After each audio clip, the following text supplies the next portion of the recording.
Sedar tak kita COVID-19 dihantarkan oleh Allah hanyalah selemah-lemah makhluk, hanyalah sekecil-kecil makhluk. Tetapi manusia yang punya akal seperti kita boleh menimbang, ini kehendak manusia atau kehendak Allah yang Maha menciptakan. Lalu wahai orang beriman, pandanglah dengan iman, ilmu dan akal yang Allah Subhanahu Wa Taala beri. Muslimat dirahmati Allah, kita tidak akan ke mana-mana kalau kita berpaut kepada makhluk. Lalu kalau tak berpaut kepada makhluk, kenapa Ustazah patuh SOP sangat ni? Jaga jarak sangat ni? Kenapa pakai topeng muka sibuk ni Ustazah? Bukankah Allah yang menjaga kita? Subhanallah, bukankah Allah sebut dalam Quran kita disuruh tanya kepada yang ahli? Siapa yang ahli muslimat? Mereka buat kajian. Virus ni boleh terbang setakat jauh mana? Boleh pergi setakat mana? Bagaimana cara jangkitan? Kita tak buat kajian semua tu muslimat. Maka bila kita mendengar, inilah yang diajarkan kepada kita, apa salahnya kita mengikut? Patuh, tapi kena juga. Bukankah yang menyebabkan ajal itu bukan COVID-19? Buktinya seluruh dunia sudah mencecah 35 juta. Faham ya muslimat dirahmati Allah? Tapi yang mati baru hampir 1 juta orang. Jadi mana pergi yang 34 juta tu, kenapa tak mati?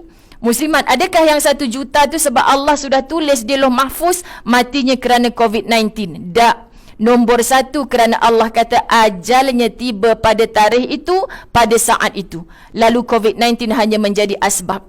Berapa ramai orang yang dah pasang alat bantuan pernafasan, tapi tak ada siapa yang jangka dia boleh kembali sihat kat rumah berkebun semula hari ni.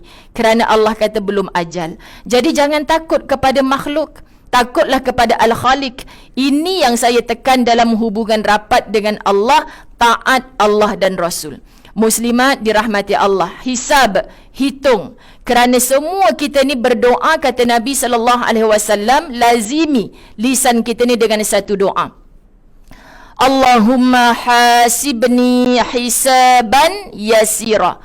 Dibaca Allahumma hasibni hisaban yasira. Ya Allah, aku ini nanti akan melalui proses hisab di yaumul mahsyar. Antara nama kiamat itu adalah Yaumul Hisab, hari yang semua kita ni akan dihitung.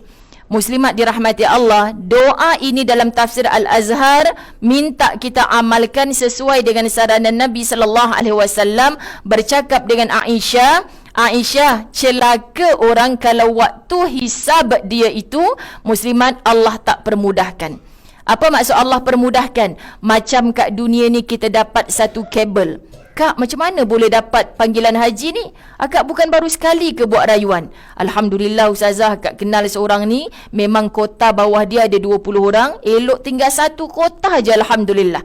Dia suruh akak buat surat juga. Pergi pejabat dia, tak baca pun Ustazah, campak je surat tepi tu, lulus. Nampak muslimat? Kat dunia bukan semua orang dapat.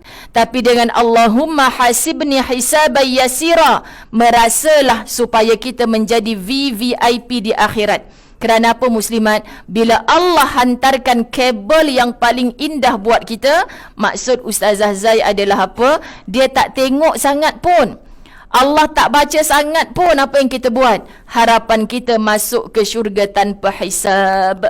Setiap kali cakap macam bergetar tubuh, sebab tak rasa layak pun muslimat dirahmati Allah. Tapi kalau Allah tak datangkan pertolongan melalui rahmat dan syafaat Nabi SAW, apa yang kata Nabi kepada Aisyah, celaka orang ni sebab setiap satu titik pun Allah hitung. Maka bila satu titik dihitung muslimat, yang kita belanjakan tu Allah tanya. Bukan setakat yang kita belanjakan, tapi sumber dapat daripada mana. Ada ramai orang boleh menabur duit. Mana orang miskin kat sini nak ambil. Tapi sumber mana yang kita ambil muslimat? Sebab tu kita nampak sepotong roti yang nak masuk dalam mulut kita halal, tapi belum tentu halal kalau cara kita mendapatkan roti itu bukan dengan cara yang halal. Jadi dalam bab harta saja bukan soal membelanjakan yang ditanya Allah, soal mendapatkannya. Jadi kalau tak jaga hubungan baik dengan Allah, bina kabel yang sebesar-besar dengan Allah, macam mana kita nak selamat di akhirat Allah?